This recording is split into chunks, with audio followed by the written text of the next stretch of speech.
Vous vous êtes peut-être senti perdu, sans direction. Peut-être affrontez-vous des peurs que vous n'avez jamais confiées à personne. Ou peut-être êtes-vous simplement las d'essayer encore et encore avec le sentiment que votre vie ne progresse pas. Je connais ce sentiment. À de nombreuses reprises au cours de mon parcours, je me suis posé la même question. Pourquoi certaines personnes réussissent-elles et d'autres non, même en déployant tant d'efforts? Mais il existe une loi divine qui ne faillit jamais, une force spirituelle qui protège, guide et apporte la prospérité à quiconque apprend à la maîtriser correctement. Cette loi est révélée dans l'un des psaumes les plus puissants de toute la Bible. Et aujourd'hui, je vais vous montrer comment ce psaume peut fortifier votre esprit, vous ouvrir de nouvelles voies et attirer protection et prospérité dans votre existence. Vous ne le réalisez peut-être pas, mais nombre des défaites que vous subissez aujourd'hui ont pris naissance dans votre esprit, bien avant tout événement extérieur. La peur se déguise toujours en prudence, en logique, en bon sens. Elle murmure: « N'essaie pas. Et si ça tourne mal? Tu ne mérites pas tout ça. Tu n'es pas capable. » Et silencieusement, elle vous vole votre force. C'est pourquoi ce verset du psaume 27 commence par une déclaration qui brise toutes les chaînes invisibles. « L'Éternel est ma lumière et mon salut. De qui aurais-je crainte ?» Lorsque je l'ai lu pour la première fois, j'ai eu l'impression d'avoir découvert le fondement psychologique et spirituel du succès. La lumière représente la clarté mentale, la vision, la conscience. Le salut représente la direction, la protection et le but. Lorsque l'esprit est illuminé, la peur rétrécit. Lorsque l'âme a une direction, le doute perd son autorité. Cette affirmation n'est pas seulement religieuse, elle est profondément mentale. Elle redéfinit l'état intérieur de la personne qui la prononce. Tout au long de ma vie, j'ai observé que la peur est le plus grand obstacle à la prospérité. Ce n'est pas un manque d'opportunités, ce n'est pas un manque d'argent, ce n'est pas l'économie. C'est la peur d'être jugé, la peur d'échouer, la peur de ne pas être à la hauteur, la peur de commencer sans jamais finir. Demandez-vous honnêtement, combien de fois avez-vous eu une idée extraordinaire, mais avez-vous abandonné avant même d'avoir essayé? Combien de fois avez-vous renoncé parce que vous pensiez que ce n'était pas le bon moment ou que quelqu'un d'autre ferait mieux que vous? Combien d'opportunités se sont envolées parce que vous avez choisi le confort du doute plutôt que le courage de l'action? Des études modernes montrent que la peur active des régions du cerveau qui désactivent la capacité à prendre des décisions intelligentes. Pour le dire simplement, lorsque la peur domine, vous perdez jusqu'à 40% de votre capacité de raisonnement stratégique. C'est pourquoi des personnes brillantes prennent de mauvaises décisions lorsqu'elles ont peur. Ce n'est pas de la faiblesse, c'est de la chimie cérébrale. Et c'est pourquoi le psaume 27, verset 1, est si puissant. Il reconfigure la chimie de votre esprit. Il affirme une vérité qui désactive le mécanisme de la défaite silencieuse. Si Dieu est votre lumière, la peur n'est plus le commandant. Je me souviens d'une nuit particulière, avant de finaliser, réfléchissez et devenez riche. J'étais seul, avec des piles de manuscrits sur la table, la pièce silencieuse, mais mon esprit bruyant.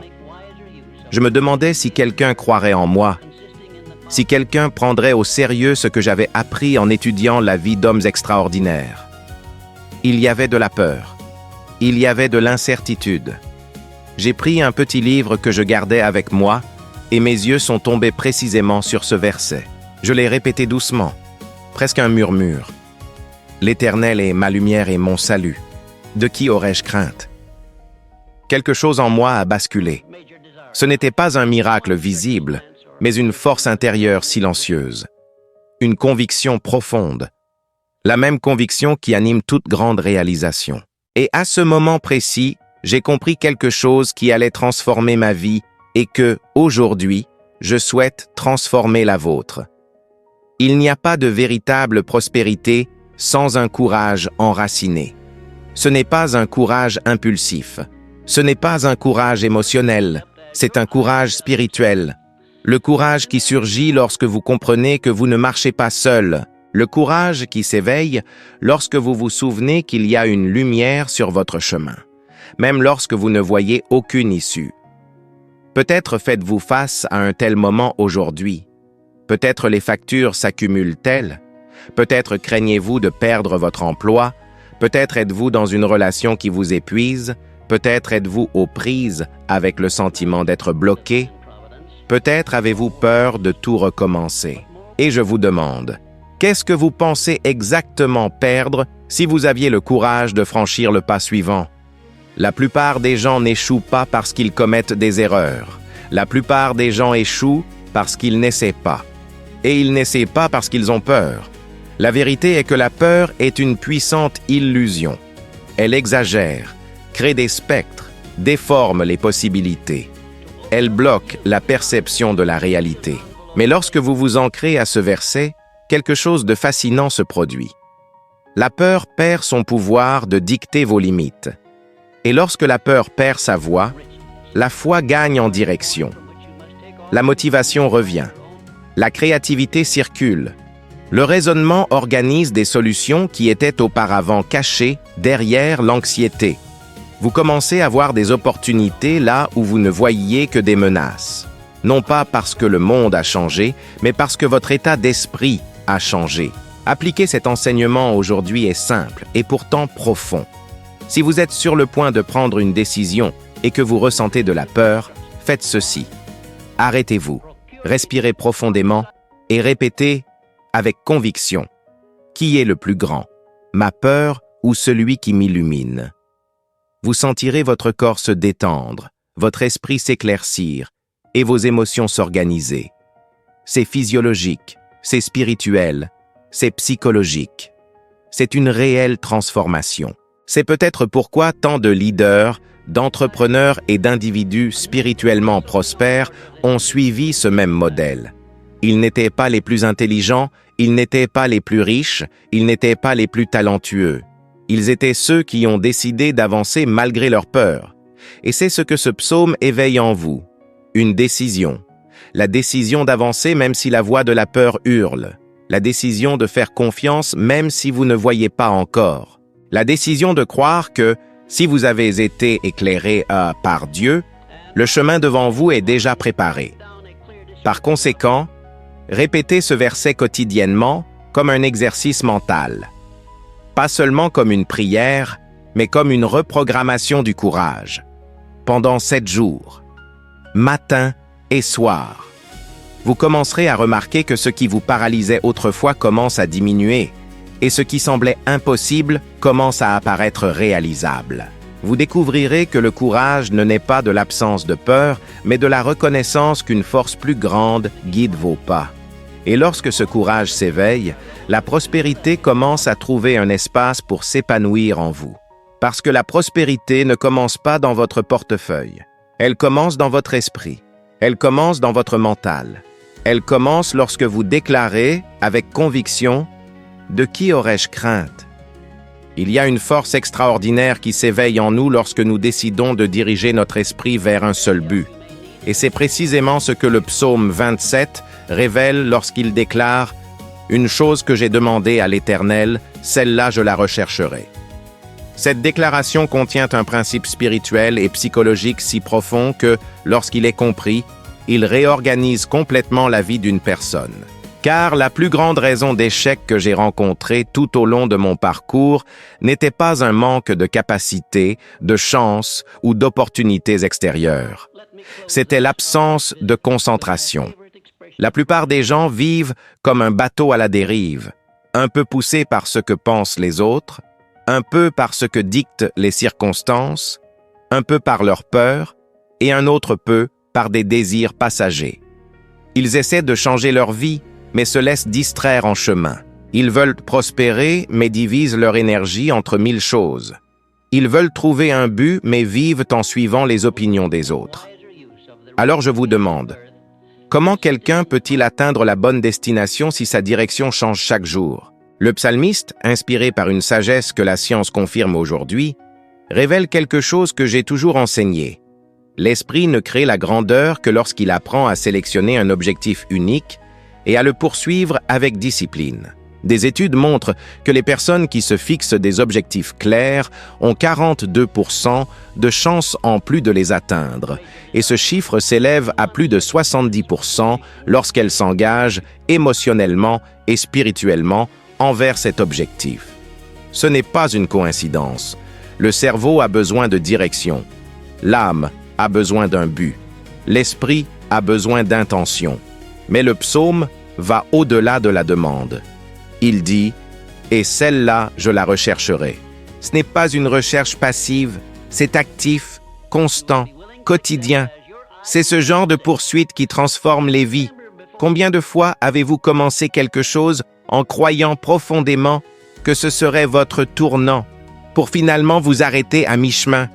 Combien de fois avez-vous changé de cap parce que quelque chose de mieux est apparu et qu'au final, vous avez réalisé que vous n'aviez achevé aucun chemin? C'est le schéma qui détruit la prospérité avant même qu'elle ne puisse naître. Je me souviens m'être assis face à face avec Henry Ford, l'un des esprits les plus persévérants que j'ai jamais connus. Il m'a dit quelque chose qui a marqué ma vie à jamais. Le secret de mon succès est que j'ai décidé d'ignorer absolument tout ce qui ne me rapprochait pas de mon objectif. Cette phrase m'a frappé comme un éclair. À ce moment-là, j'ai compris que le succès n'appartient pas à ceux qui ont de nombreuses idées, mais à ceux qui ont une idée dominante, si forte qu'aucune distraction ne peut l'éteindre. Et c'est précisément l'esprit de ce verset. Un esprit divisé produit une vie divisée. Un esprit concentré produit une destinée puissante. Maintenant, réfléchissez. Quelle est la seule chose que votre âme désire réellement? Quel est le but que vous ressentez, mais que vous remettez toujours à plus tard? Qu'est-ce que vous savez que vous devriez poursuivre, mais que vous reportez sans cesse? La plupart des gens ne prospèrent pas parce qu'ils ne savent pas ce qu'ils cherchent. D'autres le savent même, mais ne le poursuivent pas. Et certains poursuivent, mais sans constance. La prospérité ne naît pas de la force du désir. Elle naît de la force de la discipline, de la répétition, de l'effort aligné, de la spiritualité qui soutient l'état d'esprit. C'est pourquoi ce verset est si puissant. Il unit le désir, le but et l'action dans une seule direction. Et quand vous décidez enfin quel est l'unique objectif de votre vie, quelque chose d'extraordinaire se produit. Des portes qui semblaient closes s'entr'ouvrent. Non pas parce que le monde a changé, mais parce que vous avez modifié votre façon de l'aborder. Quand l'esprit s'aligne, l'univers réagit. Quand l'intention se concrétise, les opportunités surgissent. Et quand la concentration est maintenue, la prospérité devient une voie inéluctable. J'ai vécu cette expérience à de multiples reprises. Pendant des années, j'ai tenté d'étudier l'esprit humain de manière isolée, fragmentée, en écoutant des experts de divers domaines. Chacun proposait une direction distincte. Je me sentais égaré au milieu de tant de théories. C'est à ce moment-là que j'ai décidé que ma seule et unique quête serait de découvrir un principe universel expliquant la réussite humaine. Pas deux, pas trois, un seul et unique. Cette résolution a tout réorganisé dans mon existence. J'ai commencé à interroger des gens non par simple curiosité, mais avec une intention claire. Chaque rencontre avait un but précis, chaque question une direction. Et plus je me concentrais, plus les réponses affluaient. Ce qui était autrefois confus est devenu limpide. Ce qui était dispersé s'est structuré. Ce qui n'était qu'un rêve est devenu une méthode. Et cette méthode a transformé des millions d'existences.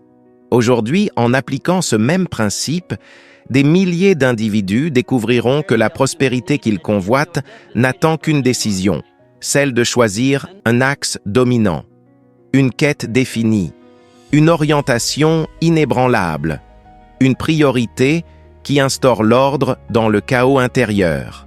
Et c'est pourquoi ce verset est si percutant. Il ne s'agit pas seulement de demander quelque chose à Dieu. Il dévoile l'importance d'harmoniser l'esprit avec l'âme. de se concentrer sur ce qui a réellement de la valeur, de choisir sa raison d'être avec audace, et de la poursuivre comme quelqu'un qui sait qu'il y a été appelé.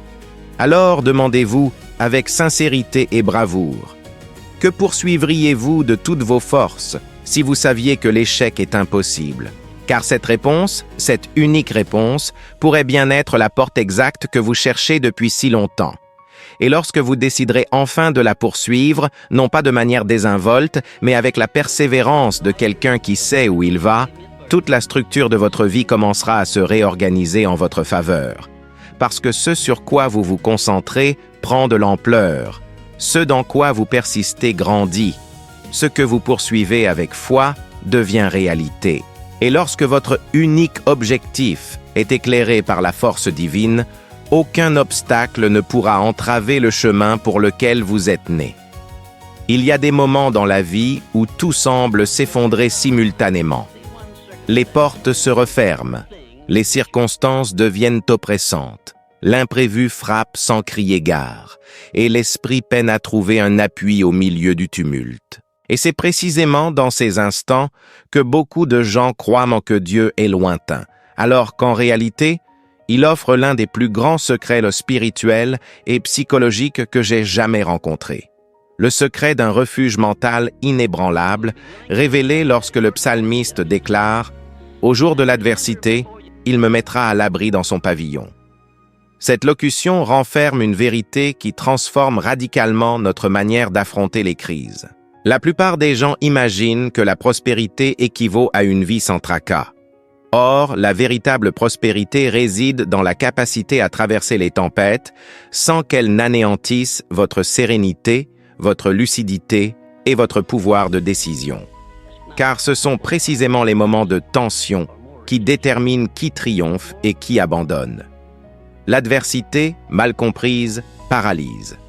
Mais lorsqu'elle est appréhendée spirituellement, elle se mue en un portail. Les recherches actuelles démontrent que les individus qui possèdent un refuge mental, qu'il soit spirituel, méditatif ou émotionnel, bénéficient d'un contrôle cognitif accru, d'une plus grande clarté, d'une force supérieure pour prendre des décisions avisées, et sont considérablement moins impactés par le stress.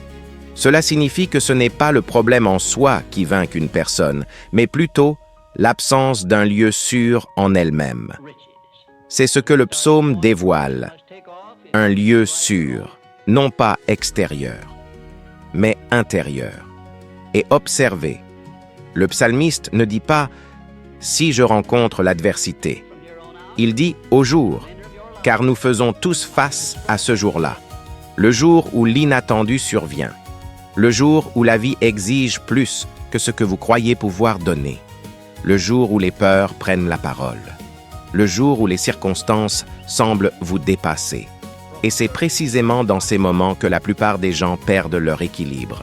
Ils tentent de lutter avec la force de leurs mains, alors qu'ils devraient combattre avec la puissance de leur esprit.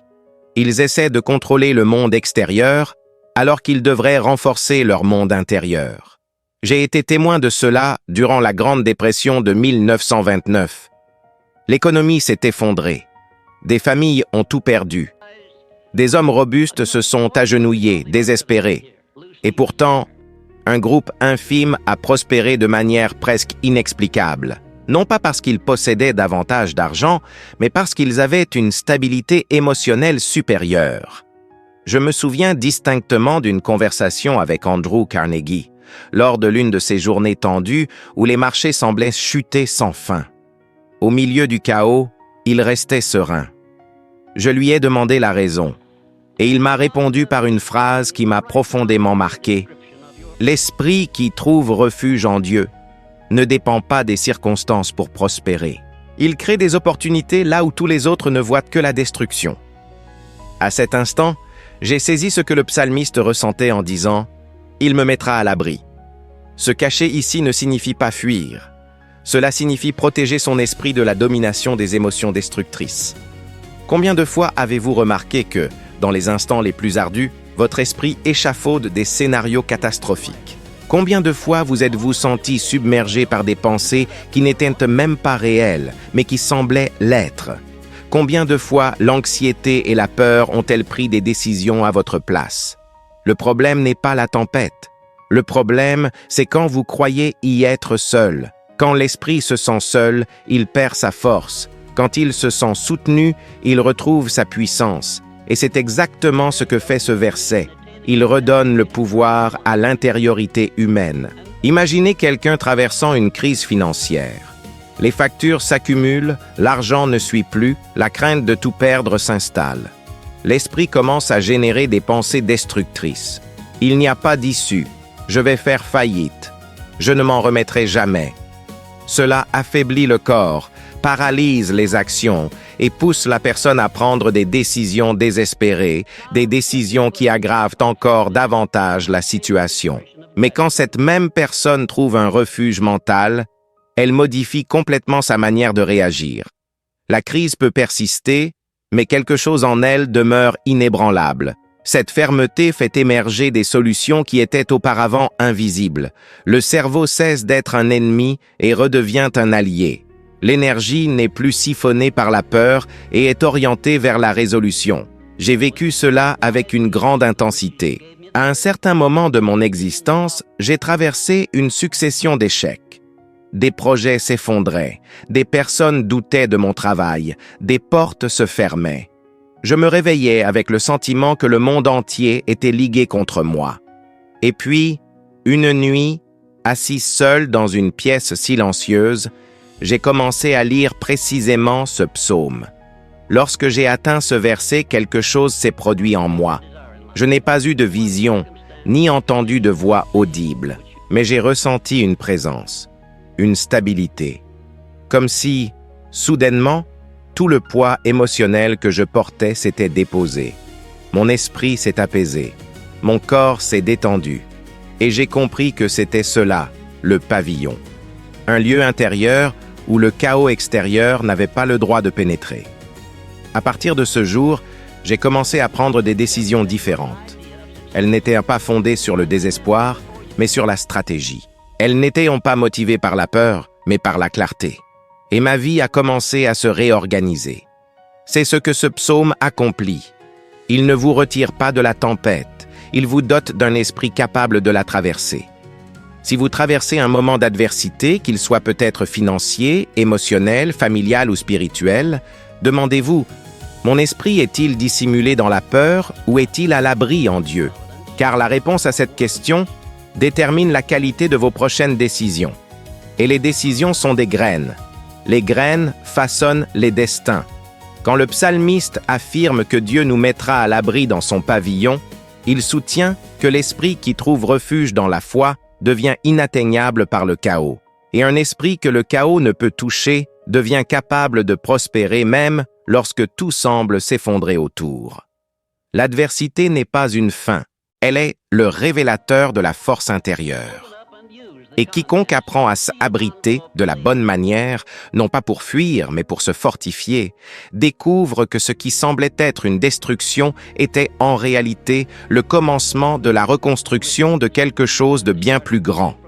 Telle est la puissance de ce verset. Et c'est cette puissance qui commence à se manifester lorsque vous décidez que, au jour de l'adversité, votre esprit aura un lieu sûr pour résider. Car la prospérité ne naît pas dans les jours heureux.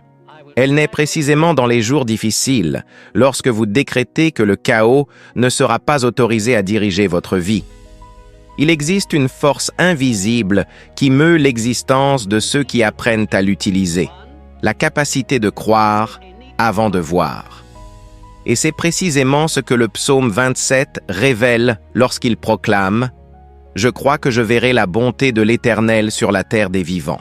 Cette phrase détient une puissance si profonde que lorsqu'elle est pleinement comprise, elle devient une clé spirituelle, psychologique et même biologique, capable de transformer le destin de quiconque.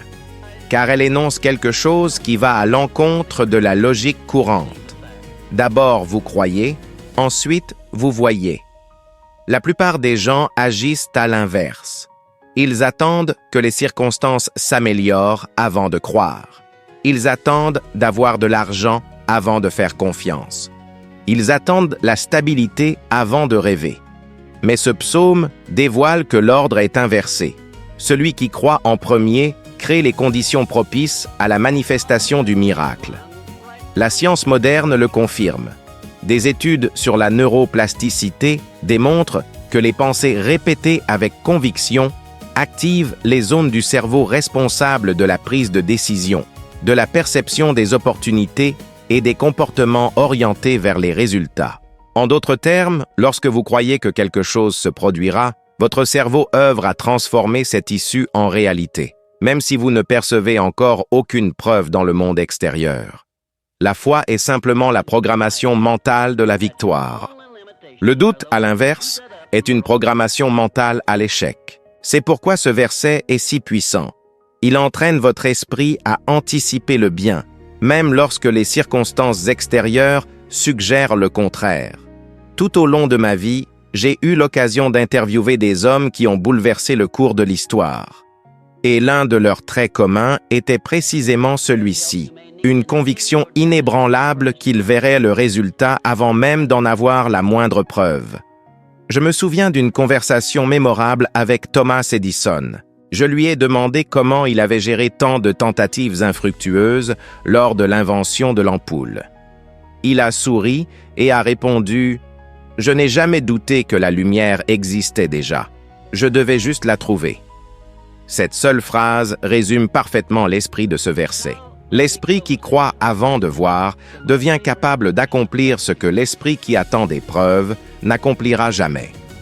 Le principal obstacle pour la plupart des gens est qu'ils associent la foi à un sentiment de force émotionnelle. Ils pensent devoir ressentir que ça va marcher pour pouvoir y croire. Mais le psaume ne dit pas « je sens que je verrai ». Il dit « je crois que je verrai ». Croire, c'est décider. Croire, c'est s'engager envers un résultat avant de pouvoir le toucher.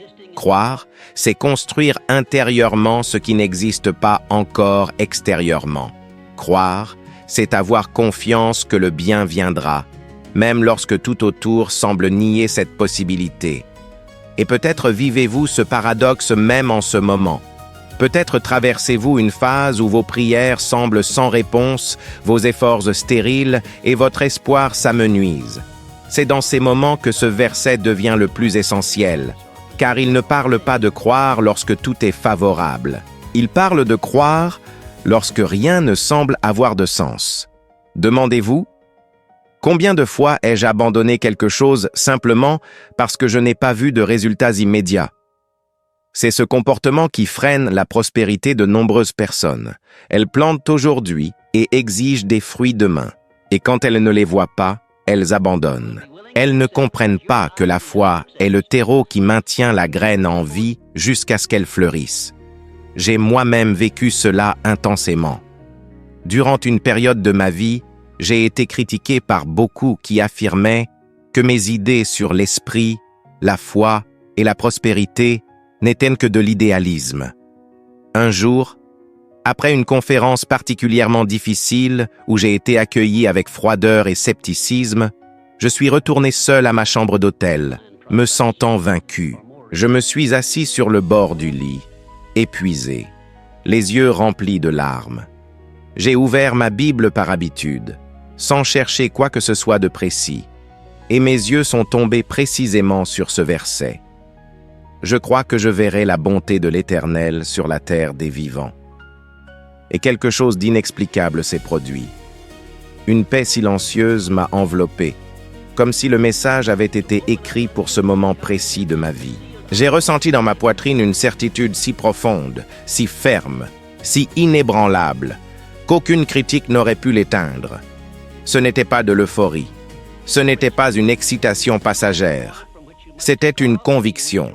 À ce moment-là, j'ai compris que la plus grande différence entre ceux qui prospèrent et ceux qui abandonnent est la suivante. Ceux qui prospèrent refusent de douter, même lorsqu'ils n'ont aucune preuve que cela va fonctionner. Ce verset est un appel à voir avec les yeux de la foi avant de voir avec les yeux du corps. Imaginez quelqu'un qui cherche la prospérité financière. Si elle croit qu'elle n'aura jamais d'argent, son cerveau filtre les opportunités. Elle ne voit pas de chemin. Elle ne prend pas de décision orientée vers la croissance. Elle vit en victime des circonstances.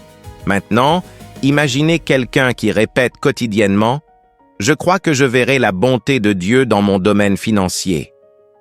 Cette personne commence à voir des solutions là où elle ne voyait auparavant que des limitations. Elle devient capable d'agir. Elle prend des décisions qui créent la prospérité. Elle s'attend au bien. Et ceux qui s'attendent au bien posent des actions qui produisent le bien. Avez-vous déjà remarqué que les personnes optimistes semblent avoir plus de chance? La vérité est que ce n'est pas de la chance, c'est de la concentration. C'est une direction mentale, c'est la foi en action. L'esprit crée ce qu'il croit. Et ce verset est un entraînement quotidien pour aligner votre esprit avec ce que vous souhaitez attirer. Peut-être qu'aujourd'hui, vous ne voyez toujours pas le changement que vous désirez si profondément. Peut-être traversez-vous la partie la plus sombre du processus. Mais si vous apprenez à déclarer et à croire comme le psalmiste l'a fait, vous activerez une force intérieure qui changera tout autour de vous. Car la foi n'est pas une requête à l'avenir. La foi est la certitude que l'avenir est déjà écrit en votre faveur. Et lorsque vous déclarez avec conviction « Je crois que je verrai », l'univers répond, votre esprit s'organise, votre âme est renforcée et le chemin qui semblait invisible commence à apparaître devant vous. La croyance précède le miracle, la conviction précède la manifestation. Et ce verset est l'invitation la plus puissante à voir, à croire et à marcher d'une manière entièrement nouvelle. Il y a une force mystérieuse qui se révèle lorsque nous apprenons à attendre avec courage. Ce n'est pas une attente passive, ni une attente lassée, ni cette attente anxieuse qui ronge l'âme. C'est l'attente que le psaume 27 décrit lorsqu'il déclare « Espère en l'Éternel, fortifie-toi et que ton cœur prenne courage ». Ce verset porte l'un des enseignements les plus profonds que j'ai jamais rencontrés concernant la prospérité, la résilience et la construction d'un destin solide. Car il révèle que l'attente, lorsqu'elle est bien menée, ne retarde pas votre vie.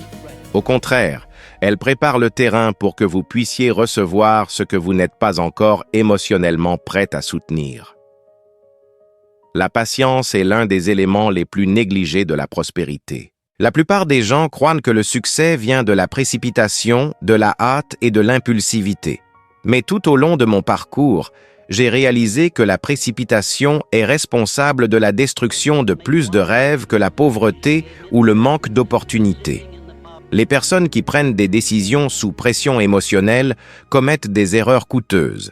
Celles qui agissent pour échapper à la peur finissent sur des chemins insoutenables. Celles qui tentent d'accélérer les processus naturels finissent par gaspiller de l'énergie. C'est pourquoi je disais constamment dans mes conférences, la hâte est l'ennemi de la richesse. Et la science le confirme. Les recherches montrent que les personnes capables de retarder la gratification ont une plus grande stabilité émotionnelle, une clarté mentale accrue et des chances significativement plus élevées d'accumuler de la richesse au cours de leur vie. Le psalmiste utilise un mot que beaucoup négligent, « fortifie-toi ». C'est comme s'il disait « renforce ton attente, garde ton cœur chaud, ne te décourage pas dans le processus ». Attendre ne signifie pas s'arrêter. Attendre, au sens spirituel, signifie se préparer. Cela signifie continuer d'avancer, même lorsque le rythme est lent. Cela signifie garder son cœur inébranlable lorsque les résultats ne sont pas encore apparus. C'est là que de nombreuses personnes abandonnent. Elles ont bien commencé, mais lorsque la vie exige de la constance, elles s'arrêtent. Lorsque Dieu demande de la patience, elles se frustrent. Lorsque le résultat tarde, elles en concluent que rien ne se passe. Mais la vérité est précisément l'inverse. Les plus grands processus se déroulent en silence. Les plus grandes transformations se produisent de manière invisible. J'ai vécu cela si clairement que, même aujourd'hui, en y repensant, je peux rire de la douce ironie de la vie. Il y a eu une période où j'étais profondément impliqué dans la création d'un projet ambitieux. Je croyais que ce serait un succès immédiat. J'ai parlé avec enthousiasme, me suis préparé avec détermination, fait des calculs et des prévisions optimistes. Mais À ma surprise et à ma frustration, rien ne s'est passé dans le délai que j'avais envisagé. Il semblait que l'univers était entré dans un état d'attente.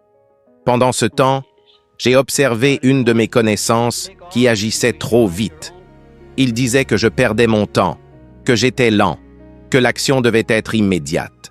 Il s'est lancé dans des entreprises risquées, a pris des décisions impulsives et s'est même moqué de mon rythme prudent. Quelques mois plus tard, il a tout perdu. Moi, en revanche, en marchant avec patience, j'ai été guidé vers les bonnes portes, vers les bonnes personnes, vers les bonnes opportunités, et j'ai découvert que le temps que je considérais comme un délai était, en fait, une protection. Ce qui semblait être de la lenteur était de la préparation. Ce que j'imaginais être une absence de mouvement était de la maturation. Durant cette période, j'ai appris que la patience n'est pas une attente vide. C'est un entraînement invisible de l'âme afin qu'elle puisse être capable de soutenir ce qui est à venir. C'est exactement ce que ce verset enseigne. Attends l'Éternel, et il fortifiera ton cœur. Ce n'est pas le temps en lui-même qui vous fortifie, c'est la manière dont vous utilisez ce temps. Combien de fois vous êtes-vous senti angoissé parce que quelque chose que vous désiriez ne s'est pas produit au moment où vous l'attendiez? Combien de fois avez-vous regardé d'autres personnes prospérer et vous êtes-vous demandé pourquoi votre vie semblait plus lente? Combien de fois avez-vous confondu processus et stagnation? C'est l'erreur qui empêche des milliers de personnes de prospérer. Un arbre ne porte pas de fruits le jour même où il est planté, mais cela ne signifie pas qu'il ne pousse pas. La croissance la plus importante est celle que personne ne voit, celle des racines. Et quand le psalmiste écrit « Il fortifiera ton cœur », il dit que, pendant que vous attendez, Dieu œuvre précisément là où vous en avez le plus besoin, à l'intérieur de vous-même, car il est inutile de recevoir quelque chose que l'âme n'est pas prête à porter. La prospérité sans maturité détruit.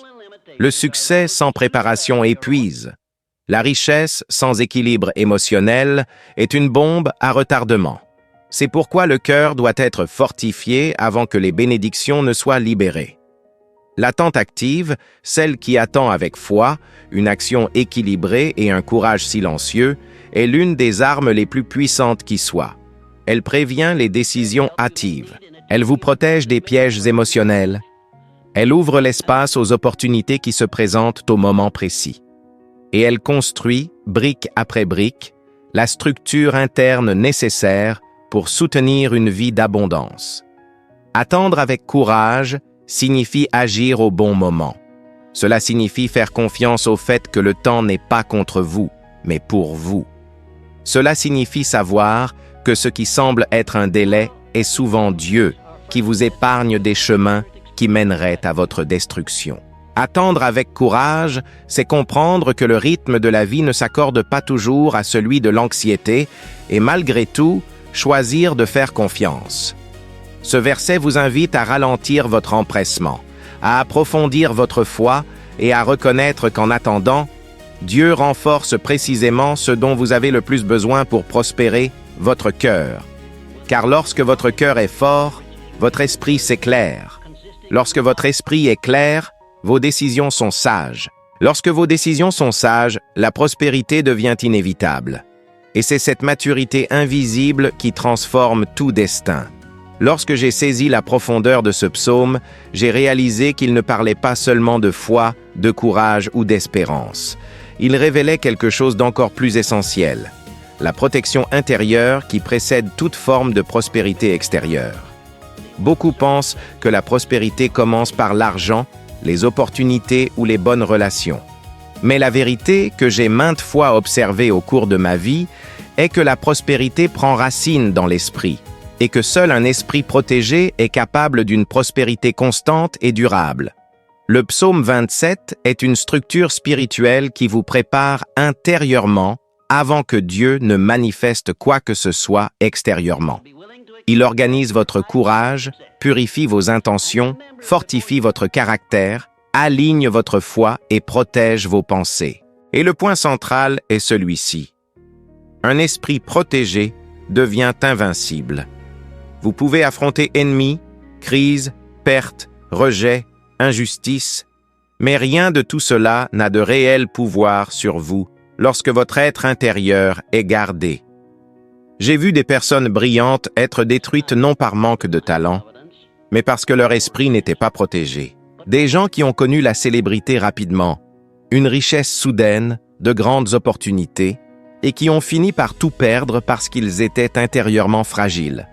Et j'ai aussi vu des gens ordinaires, en apparence simples, transformer leur vie de manière extraordinaire parce qu'ils possédaient un esprit blindé, un cœur fort et un mental discipliné. Ce n'était pas de la chance, ce n'était pas le hasard, c'était une protection intérieure.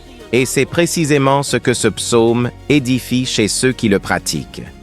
La vie est imprévisible. Vous pouvez vous réveiller avec tout sous contrôle et, le même jour, recevoir une nouvelle qui vous coupe l'herbe sous le pied. Vous pourriez marcher avec conviction et soudainement perdre un être cher, une source de revenus, un emploi, une opportunité. Vous pourriez avoir l'impression que l'avenir, qui semblait si clair, s'est dissous en quelques secondes. Aucun être humain n'est à l'abri du chaos extérieur. Mais il y a quelque chose qui transforme complètement la façon dont vous traversez ces moments.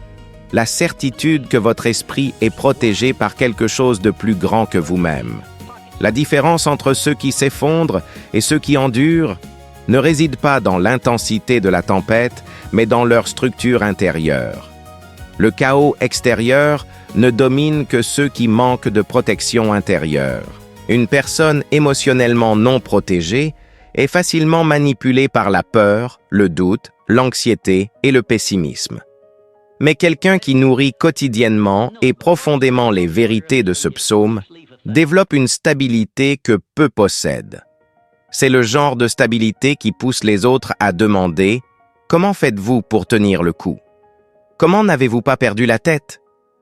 Comment croyez-vous encore ?» La réponse est juste ici.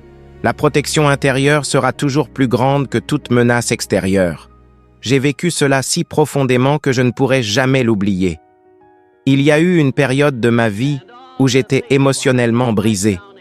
J'ai perdu quelqu'un que j'aimais profondément et j'ai eu l'impression que le sol s'était dérobé sous mes pieds.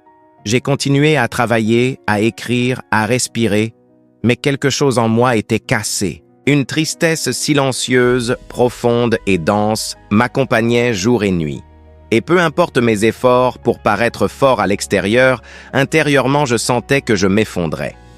Lors d'une de ces nuits, complètement épuisé, j'ai ouvert la Bible sans savoir exactement ce que je cherchais. Je suis tombé sur ce psaume et quelque chose d'extraordinaire s'est produit. Je n'ai pas eu de vision ni entendu de voix audibles, mais quelque chose au fond de mon cœur s'est simplement ravivé. C'était comme si la douleur avait trouvé un endroit où se poser.